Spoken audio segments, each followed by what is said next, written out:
Secret operation చేస్తూ ఉంటాడు మన దేశంలో. ఆయన రావక్కర్లా నేను పట్టుకోవడానికి. నీ పాపమే నిన్నేం చేస్తుంది? పట్టుకుంటుంది. నాన్నగారు చెబుతూ ఉంటారు, పిఠాపురంలో ఒకసారి మీటింగ్లు జరుగుతూ ఉంటే కొంతమంది యవ్వనస్తులు అందరూ వేరే ప్రాంతం నుండి మీటింగ్స్కి వచ్చారు.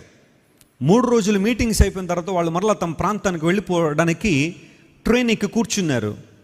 చక్కగా వచ్చారు, రైల్వే స్టేషన్లో ట్రైన్ ఎక్కి కూర్చుని. ఈ లోపల ఆ 3 యవనస్తులు కొంచెం చూడడానికి అందంగా కనబడేసరికి ఒక యవనస్తుడు వారిని ఫాలో అవ్వడం ప్రారంభించాడు వెకిలిగా. వాళ్ళ మీద సెటైర్లు వేయడం, జోకులు వేయడం, వాళ్ళని ఇబ్బంది పెట్టడం.